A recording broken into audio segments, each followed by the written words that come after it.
Well, Richie Benno was a marvelous commentator. He was fantastic. Well, I'll tell you, Tony Gregg was amazing as well. I mean, look at him. He brought all the excitement to the game. What a commentator. Well, Michael Holding was a great commentator because he loved Test match cricket. Talking about commentators, I think the best commentator was Sir Geoffrey Boycott.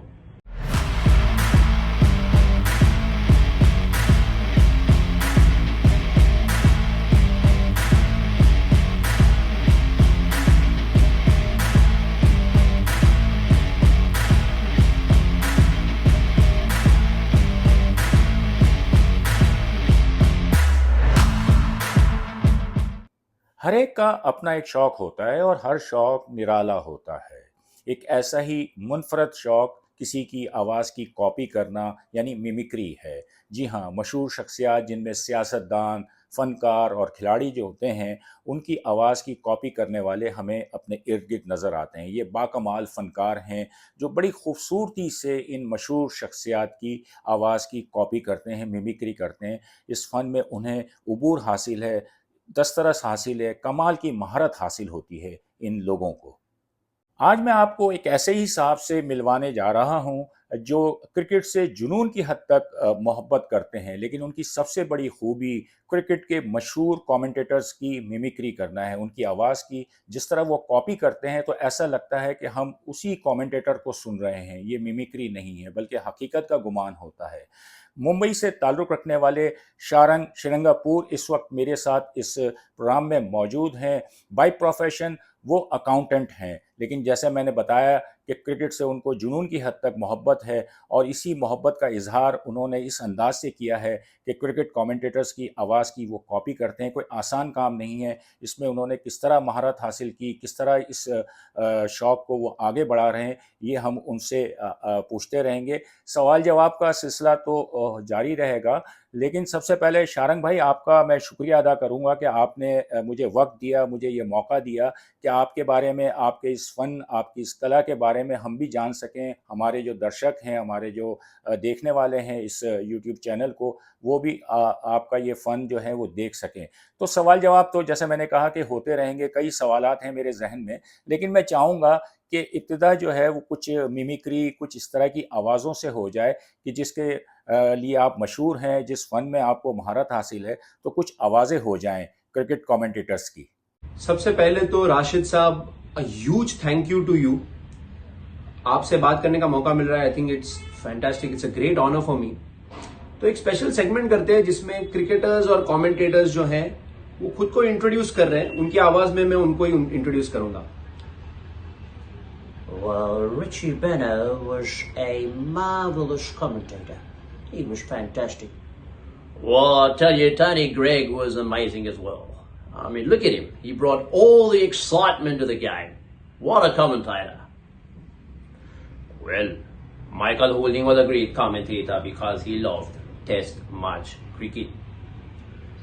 Talking about commentators, I think the best commentator was Sir Geoffrey Boycott. You know, he never talked rubbish. He was fantastic. There's no point being modest. Honesty is the best policy. On Monday commentators, I think Ricky Ponting is fantastic as well. Yeah, he doesn't mince his words. He's a great captain, great player, and a superb commentator. देखिए, इमरान खान साहब भी बड़े great player थे, पर at the same time उनकी भारी आवाज की वजह से उनकी कमेंट्री सुनने में भी बड़ा मजा आता था। And who can forget Ravi Shastri? His words pierce through the heart like a tracer bullet. अच्छा शारंग भाई, मैं सबसे पहले तो यही जानना चाहूँगा कि ये शौक़ आपको कैसे हुआ? बाय प्रोफेशन आप जो हैं अकाउंटेंट हैं, तो किस तरह इन चीज़ों को मैनेज कर लेते हैं? मैं एक मल्टीनेशनल कंपनी में काम करता हूं और जब मैं काम करता हूं तो मैं काम पे फोकस रहता हूं, लेकिन जब मैं घर लौटता हूं तो ऑटोमेटिकली मैं मिमिक्री के बारे में सोचता हूं, इस आर्ट के बारे में सोचता हूं, क्या नया शूट करना है इसके बारे में सोचता हूं, क्योंकि मैं इस चीज से प्यार करता हूं, इस कला से प्यार करता हूं इस गेम से प्यार करता हूं। तो जब आप किसी चीज से प्यार करते हो तो फिर वो चीज आपके लिए टैक्सिंग नहीं होती। तो आई थिंक वैसे ही मैं दोनों चीजें मैनेज कर लेता हूं। ये फन आपने शारंग भाई कहाँ से सीखा, किस तरह इसकी इब्तिदा हुई, कैसे ये ख्याल आया कि क्रिकेट कमेंटेटर्स की आवाज़ को जो है अपने अंदर समोना है और इसकी कॉपी करनी है, इसकी नकल करनी है, इस मिमिक्री को आगे लेकर चलना है, तो ये सब कुछ कैसे हुआ? इसकी एक बहुत फनी स्टोरी है। जब मैं बहुत छोटा था, 7 साल का था, तब मेरे बड़े भाई शौनक श्रृंगारपुरे, इन्होंने मुझे क्रिकेट से इंट्रोड्यूस किया और वो क्रिकेट के बहुत बड़े फैन है। और मुझे इतना गेम पसंद आया जब मैंने देखा, तो not just the cricket but वो पूरा एटमॉस्फेयर जो था, जो क्राउड की जो आवाज थी, जो कमेंटेटर्स थे, तो इतना मुझे पसंद आया कि मेरे पास एक छोटी सी बैट हुआ करती थी, अभी भी है इनफैक्ट। उस बैट को लेके मैं मिरर के सामने प्रैक्टिस करता था और एक गेम सिमुलेशन क्रिएट करता था, एक गेम लाइक सिचुएशन अपने ही माइंड में क्रिएट करता था। क्राउड चीख रहा है, मैं सचिन तेंदुलकर हूं, ग्लेन मैकग्रा बॉलिंग करने आ रहे हैं, और अगर तो ये मैच ऑस्ट्रेलिया में हो रहा है तो अगर वो रियल लगना है तो मुझे चैनल 9 की कमेंटेटर्स की आवाज निकालनी पड़ेगी। अगर ये इंग्लैंड में चल रहा है तो स्काई कमेंटेटर्स की आवाज निकालनी पड़ेगी। तो ऐसे करते करते, और मुझे इतना जुनून था, इतना पसंद था, इतनी वो चीज पसंद थी कि जिसकी वजह से मैं इतना उसको करता था। और ऑब्वियसली दिन भर यही करता था, या तो क्रिकेट खेलता था या ये करता था या क्रिकेट देखता था। तो 24/7 क्रिकेट था। तो करते करते करते करते वो ऑटोमेटिकली प्रैक्टिस होगी वो चीज। और जब आप छोटी उम्र में आई थिंक कोई चीज करते हैं तो आई थिंक वो रजिस्टर हो जाती है सबकॉन्शियसली आपके माइंड में, और वो पिकअप करनी बड़ी इजी हो जाती है उस एज में।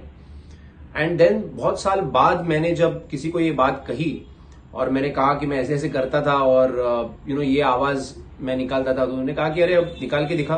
तो मैंने जब निकाली तो उसने कहा कि अरे यार ये तो बढ़िया है।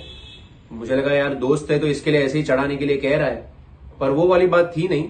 एक्चुअली उन्होंने कहा कि काफी अच्छी, तो मैंने और लोगों को भी सुनाई, तो उन्होंने भी कहा कि यार ये तो बढ़िया कर रहे हो तुम। तो तब मुझे समझा कि यार ये कोई टैलेंट है जो कुछ इसमें एक्सप्लोर किया जा सकता है। और अब जो है वो तो खैर मैं काफी शोज करता हूं और कंटेंट भी डालता हूं अपने चैनल पे। तो ऑब्वियसली अब तो प्रैक्टिस होती ही है, लेकिन जो बेस था वो तभी फॉर्म हुआ था 25 साल पहले, और अभी मुझे उसका बेनिफिट मिल रहा है। और अभी जो है ऑब्वियसली डेली बेसिस पे प्रैक्टिस करके डे टू डे जो है वो बेटर होने की कोशिश होती रहती है। अच्छा, ये क्रिकेट कमेंटेटर्स को ही आपने सेलेक्ट क्यों किया, उन पर ही आपकी नज़र क्यों गई? और भी तो कई शोबे हैं, फनकार हैं, पॉलिटिशियंस हैं, लेकिन ये क्रिकेट कमेंटेटर्स ही क्यों? तो राशिद साहब, जैसे मैंने कहा कि क्योंकि मैं मिरर के सामने बैट लेके बचपन में प्रैक्टिस किया करता था और इमेजिन करता था एक गेम लाइक सिचुएशन, तो वो सिचुएशन, वो गेम मेरे माइंड में रियल तब लगेगी जब कमेंट्री होगी पीछे। और जो कमेंट्री है वो कमेंट्री बड़ी तगड़ी होनी चाहिए। अगर वो 19-20 हुई तो वो सिचुएशन रियल नहीं लगेगी। तो मैं प्रैक्टिस करता था और मैं सोचता था और कि ये आवाज बिल्कुल ऐसी ही आनी चाहिए, तो ही मुझे ऐसा लगेगा कि मैं एक गेम खेल रहा हूं और मुझे उसमें मजा आ रहा है। तो ऐसा कोई प्लान नहीं किया था कि कमेंटेटर्स की ही आवाज मुझे निकालनी है। बस यही था कि जुनून था एक गेम के बारे में और एक सिचुएशन क्रिएट करनी थी अपने ही हेड में। तो बस इसकी वजह से ये सफर शुरू हुआ। आपने इतने सारे कमेंटेटर्स की आवाज़ें जो हैं वो कॉपी कर ली हैं, तो क्या बस अब इतना ही, या आप समझते हैं कि अभी कुछ और आवाज़ें जो हैं वो एक्सप्लोर करनी हैं, कुछ और आवाज़ों को जो है वो सीखना है और उनको दुनिया के सामने लाना है, उनकी मिमिक्री करनी है, उनकी कॉपी करनी है? जी बिल्कुल, बहुत सारी आवाजें हैं जो मुझे एक्सप्लोर करनी है। मुझे बहुत सारे सजेशंस मिले हैं, जैसे Mark Nicholas, Ian Bishop, Pommie Mbangwa. तो इस पे मुझे अभी मेहनत करनी है। और भी कोई नई अगर आवाज आती है, इंटरेस्टिंग आती है, तो उन्हें भी हम एक्सप्लोर करेंगे। तो yeah lots of things to explore and lots of exciting stuff ahead. अच्छा, हमें ये भी पता चला कि आप गाते भी हैं, सिंगर भी हैं, तो क्या किसी सिंगर की भी आवाज़ की कॉपी की, उसके अंदाज में गाते हैं, या ये सिर्फ अपना एक शौक है कि अपने ही अंदाज में आप गाते हों? जी, मैं प्रोफेशनली गाता भी हूं। चलिए एक गाना सुना देता हूं आपको। रात कली एक ख्वाब में आई और गले का हार हुई, रात कली एक ख्वाब में आई और गले का हार हुई। सोनू निगम की आवाज निकाल लेता हूं। आपने अच्छा गाया।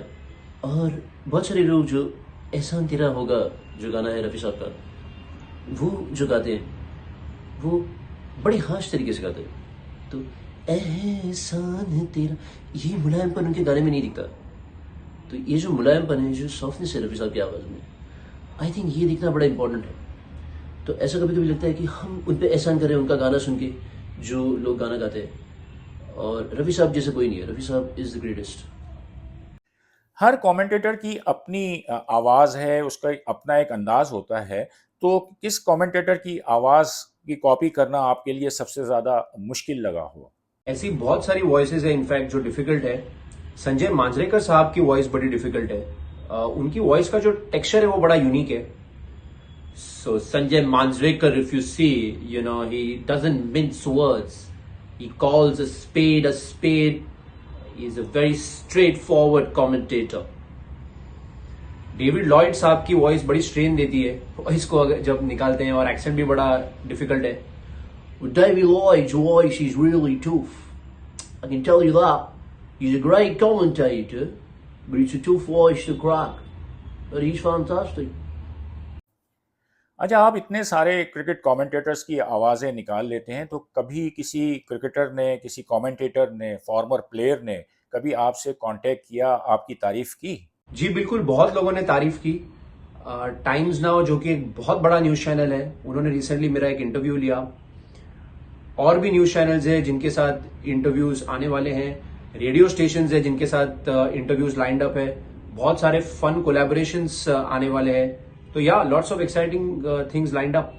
जाहिर सी बात है कि ये आपका शौक है, क्रिकेट से आपको मोहब्बत है, तो कभी खुद स्टेडियम में जाकर टेस्ट मैचेस, वनडे, टी20 मैचेस देखें? कभी आप खुद स्टेडियम गए, किसी प्लेयर से आपकी मुलाकात हुई? और अगर हम आपसे ये जानना चाहें कि आपका पसंदीदा खिलाड़ी कौन है? जी, मैं रेगुलरली जाता हूँ स्टेडियम में मैच देखने।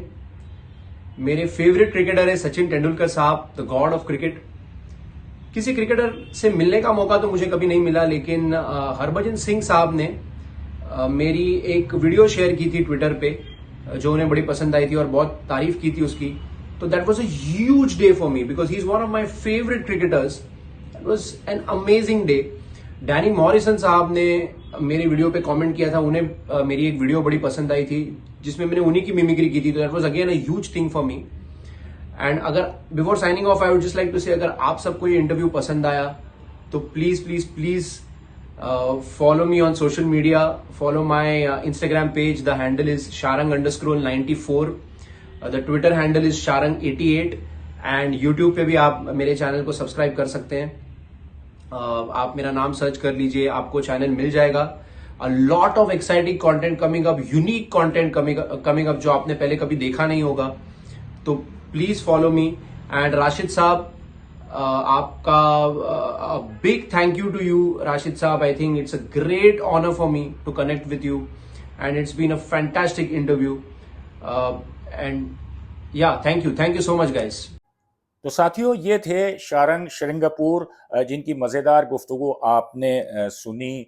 जिस तरह वो बड़े मज़े से क्रिकेट कमेंटेटर्स की आवाज़ की कॉपी करते हैं, उनकी मिमिक्री करते हैं। शारंग भाई, मैं आपका बहुत शुक्रगुजार हूँ कि एक बार फिर आपका शुक्रिया कि आपने वक्त दिया, मुझे मौका दिया कि आपकी इस कला और फ़न के बारे में हम जान सकें। और यकीन जानें कि आज के इस दौर में, आज के इस जो मसरूफ़ तरीन दुनिया है, एक माहौल है, उसमें इस तरह की जो कला है, इस तरह का जो फ़न है, वो लोगों के चेहरे पे मुस्कुराहट और खुशी ले आता है। और ये सबसे बड़ी कामयाबी होती है किसी भी फ़नकार के लिए, जो आप अपने इस फ़न के ज़रिए दुनिया भर में अपने परिस्तारों को खुशियाँ दे रहे हैं, मुस्कुराहटें उनके चेहरे पर ला रहे हैं। तो बहुत बहुत आपका शुक्रिया।